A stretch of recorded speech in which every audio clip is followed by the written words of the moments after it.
The desert does not forgive vanity. It strips men down to what they are, burning away rank and reputation until only the soldier remains. In the spring of 1941, one of the most audacious military commanders of the 20th century was racing across the sands of Libya in a captured British staff car, leading a blitzkrieg assault that would shake the British Empire to its foundations. His name was Erwin Rommel, and somewhere in the chaos of that advance, he found the most enduring symbol of his legend, not in a Berlin armory, not in a German supply depot, but in the hands of a defeated British general sitting across a dinner table in the middle of a war. This is the story of a pair of goggles. It is also the story of what those goggles meant, about the man who wore them, the war he fought, the desert that defined him, and a strange kind of honor that can still exist between enemies. If you haven't subscribed to this channel yet, now is a good time. Hit that button and ring the bell. We cover military history with the depth and respect it deserves. To understand why those goggles matter, you need to understand the desert. Not the desert of postcards and tourism, but the western desert of North Africa in 1941, a place of absolute hostility. Temperatures swung 60 degrees between noon and midnight. Sandstorms rose without warning and buried men, vehicles, and supply lines under walls of grit that reduced visibility to zero in minutes. The sand was not sand in the conventional sense. It was fine, almost powder-like, infiltrating every mechanical joint, every optical lens, every rifle bolt, every human eye. Both sides suffered equally from this invisible enemy. British troops called the region the Blue, a vast, featureless emptiness where the horizon dissolved into sky, and the only landmarks were the wrecked vehicles of previous engagements. The Germans called it simply Die Wüste, the wilderness. And in that wilderness, the right equipment could be the difference between a functioning soldier and a blind, sand-scoured casualty. The German army had issued its soldiers standard sand goggles for the campaign. They were functional, molded rubber frames, perspex lenses issued in various tints, but they were also rigid, difficult to wear for extended periods, and prone to fogging in the extreme temperature differentials of the desert day and night. They did the job. But across the lines, the British Army had something that, purely by coincidence of its origin, worked better. The British military had developed a set of anti-gas eye shields, the Mk2 and Mk3 models, most likely manufactured by a company called Helix.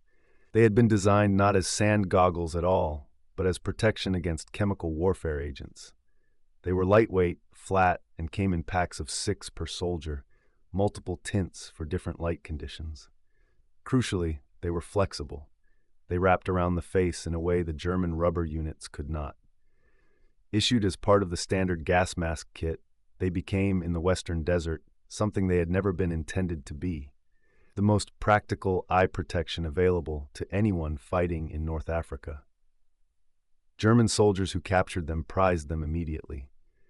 Afrika Korps veterans preferred them to their own issued equipment, and photographs from the campaign showed German troops of every rank wearing the flat wrap-around British eye shields in place of their standard issue. The supply dumps Rommel's forces captured from the retreating British in early 1941 were full of them, and they spread through the Afrika Korps like a desirable contraband. But the pear on Rommel's cap was not captured from a supply dump. That story begins with a military disaster, a dinner invitation, a stolen hat, and the particular code of honor that Erwin Rommel carried into every theater of war he entered. The Desert War had a rhythm unlike any other theater of the Second World War. In Europe, the front lines were defined by rivers, mountain ranges, cities, geography that anchored combat in fixed positions and gave both sides known objectives. In North Africa, there was almost none of that. The desert swallowed landmarks. The same stretch of sand could change hands 3, 4, 5 times in a single year. Tobruk fell and was recaptured. El Agheila served as Rommel's starting point and his retreat destination twice. The entire campaign became known, with grim British humor, as the Benghazi Handicap, a back-and-forth race across the same ground that seemed to produce no permanent result, only casualties. In that environment, the ability to move, to maintain tempo, to keep your enemy off balance, to advance before he had time to consolidate, was the only decisive factor. Rommel understood this intuitively. He had written about it. His 1937 book, Infantry Attacks, distilled his First World War experience into a doctrine of aggressive initiative, speed, and the exploitation of hesitation in the enemy. In North Africa, he applied those principles to armored warfare on a scale that made the desert itself into a weapon. He moved faster than supply lines could follow. He moved faster than his own headquarters expected. He moved faster than Berlin ordered him to. The supply crisis that would eventually doom the Afrika Korps was baked into Rommel's approach from the beginning. Every advance that extended beyond the range of reliable supply was a gamble that the British would collapse before the German fuel did. The British-held island of Malta sat in the middle of the Mediterranean supply route and served as a base for air and naval attacks on Axis shipping. A significant portion of the supplies Rommel needed never reached him, sunk in the Mediterranean by submarines and aircraft operating out of Malta. His tactical genius was repeatedly hobbled by an operational and strategic situation that Berlin never fully addressed, because North Africa was always the secondary theater, always subordinate to the demands of the Eastern Front. It is one of the enduring ironies of the Desert War that Rommel was given just enough to be brilliant, but never enough to be decisive. He won battles that should have been impossible, and lost a campaign that, given adequate support, he might have won. The Afrika Korps ran on captured British fuel, ate captured British rations, drove captured British vehicles when their own broke down. The goggles were, in this sense, a small but perfect symbol of the whole enterprise. The best equipment available for desert warfare in the Western Desert was British, and Rommel wore it because it simply worked better than what Germany had provided. Erwin Rommel had not arrived in Africa as an unknown. He was 49 years old in February 1941, a career soldier who had spent his entire professional life studying and practicing the art of movement in war. In the First World War, he had won the Pour le Mérite, Prussia's highest military decoration, for an operation in the Italian Alps in 1917, during which he and a small force had captured an entire enemy division, some 9,000 men, through a combination of speed, deception, and physical audacity. He moved through gaps, he exploited confusion, he appeared where the enemy did not expect him, and was gone before they could respond. Between the wars, he distilled those lessons into Infantry Attacks, a book that read less like a military manual and more like a personal confession, a documentation of decisions made under fire, of moments when everything depended on choosing to act rather than wait. Hitler read it. Rommel's fame as a writer preceded his fame as a commander, and it was that fame that earned him the command of the 7th Panzer Division for the invasion of France in 1940. In France, the pattern repeated at a larger scale. The 7th Panzer became known as the Ghost Division, moving so fast and striking so unexpectedly that even German high command sometimes lost track of where it was. He drove it through gaps in the French defenses, across rivers, into positions that the operational plan had not anticipated, because no one had thought they were reachable in the time available. North Africa was simply the next iteration of the same instinct, applied in terrain that, paradoxically, suited it better than anything he had previously encountered. The desert had no flanks. There were no forests to hide in, no rivers to anchor defensive lines, no cities to serve as natural strongpoints, except for the handful of ports. The man who held the ports held the fuel, and the man who held the fuel held the desert. He arrived in Tripoli in February 1941, knowing that he had perhaps months before the British reorganized. He also knew, with the clarity of a man who had spent his career reading operational situations, that Berlin would not give him what he needed if he waited.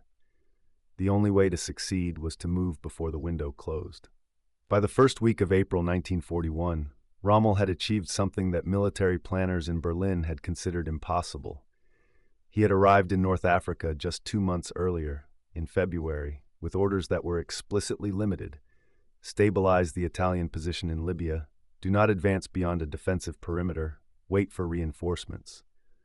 Rommel had read those orders, filed them, and ignored them.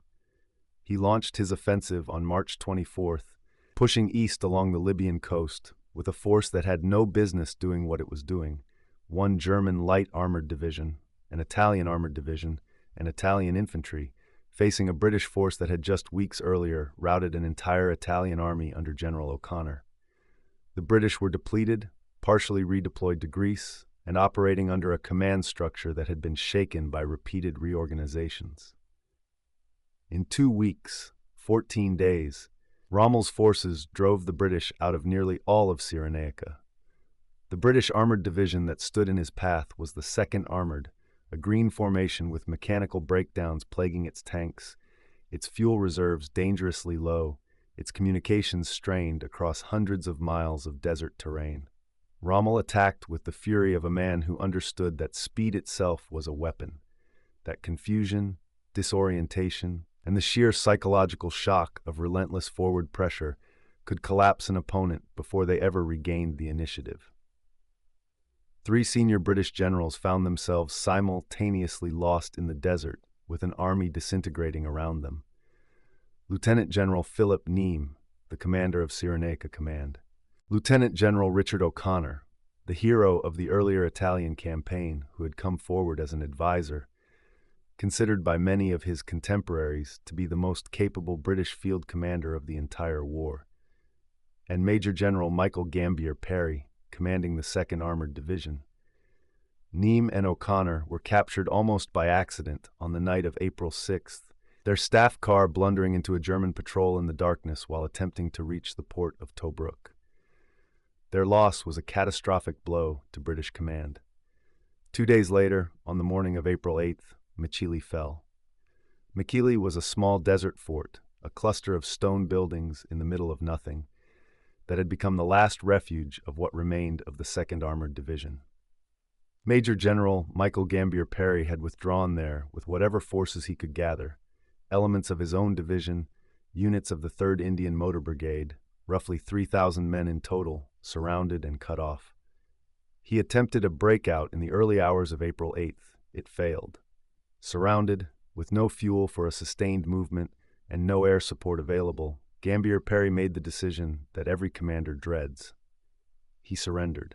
Among German officers of the era, there was a tradition, honored unevenly but recognized, of treating captured senior officers with a particular form of military courtesy.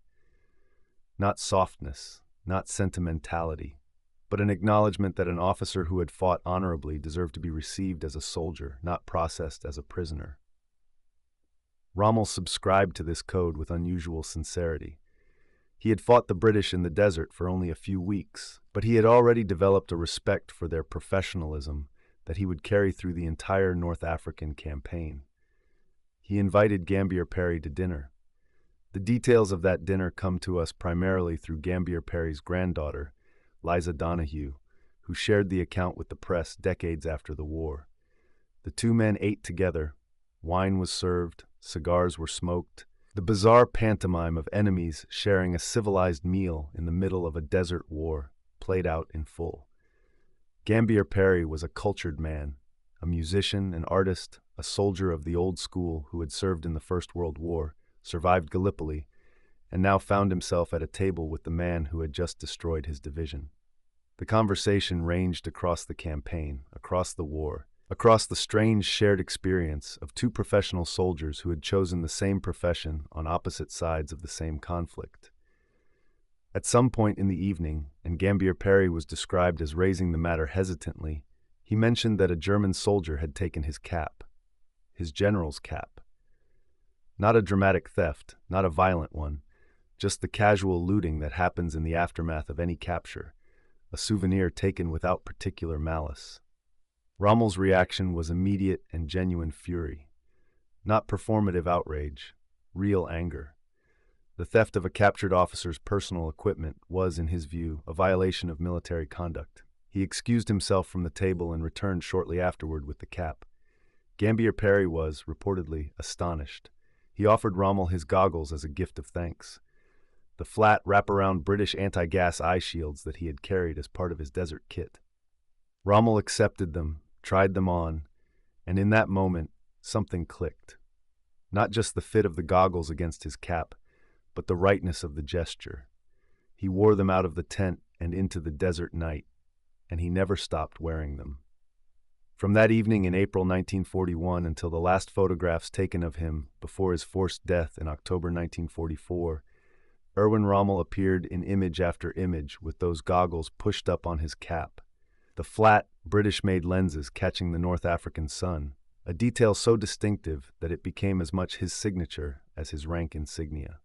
There is a temptation, when telling a story like this, to romanticize it, to present the Desert War as a clean affair of honorable men, and Rommel as a figure untouched by the machinery of the regime he served.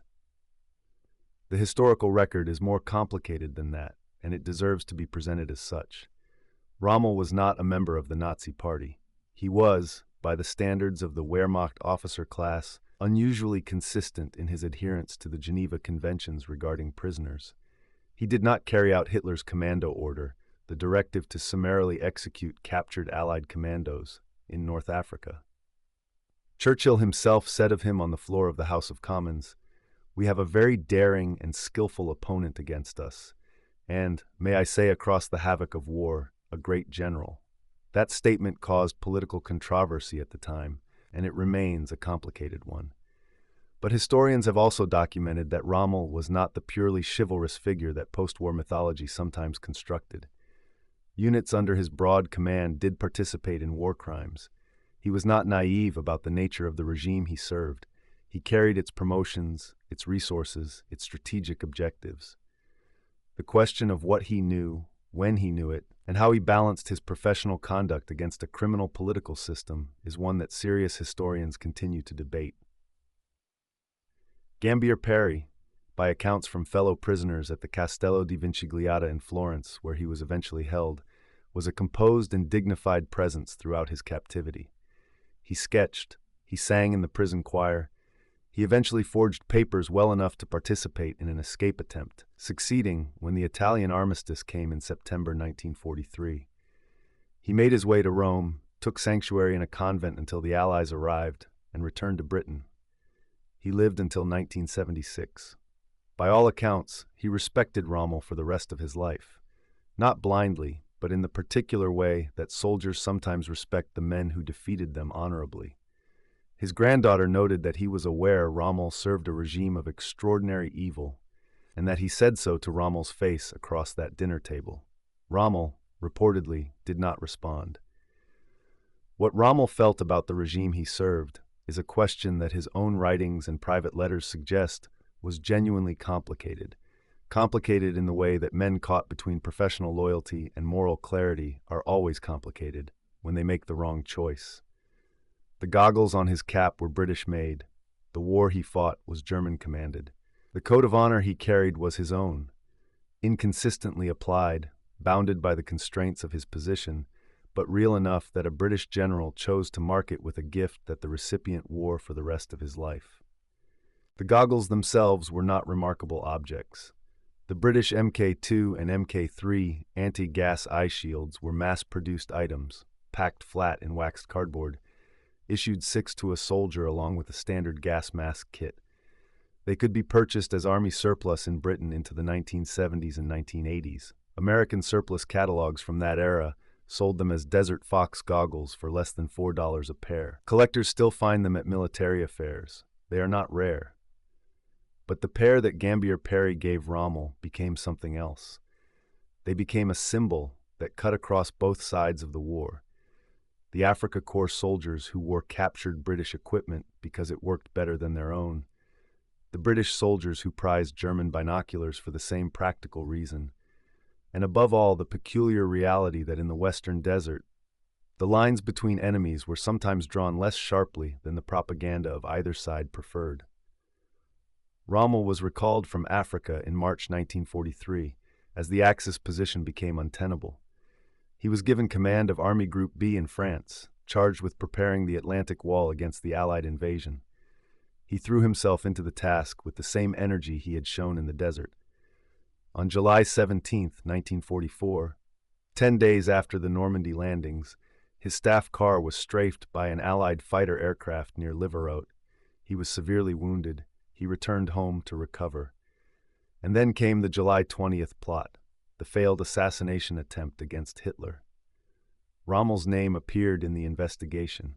Whether he knew of the conspiracy in advance, whether he endorsed it, whether he was simply known to be sympathetic to those who believed the war must end, the historical record remains partly unclear. What is clear is that in October 1944, two generals arrived at his home with a choice: stand trial for treason before the People's Court, which would mean certain death and the destruction of his family's safety, or take cyanide. He was given 15 minutes to decide. He took the cyanide. He was given a state funeral. The official cause of death was listed as wounds sustained in the July strafing. His family was protected, as promised. He was buried in the churchyard at Herlingen. He was 52 years old. The goggles, presumably in the possession of the Rommel family, whose collection has never been fully made available for public exhibition, outlasted the man who wore them. From the spring of 1941 until the last days of his active command, through the swinging pendulum of the Desert Campaign, through El Alamein, through the long retreat across Libya and Tunisia, through Normandy and the Atlantic Wall, a pair of flat British eye shields, designed against gas and repurposed against sand, given across a dinner table in a desert fort that no longer exists. Rommel wore British goggles because a British general gave them to him. A British general gave them to him because Rommel returned a stolen hat. Rommel returned the hat because in his code, taking a prisoner's personal property was wrong. The chain of causation is almost absurdly simple.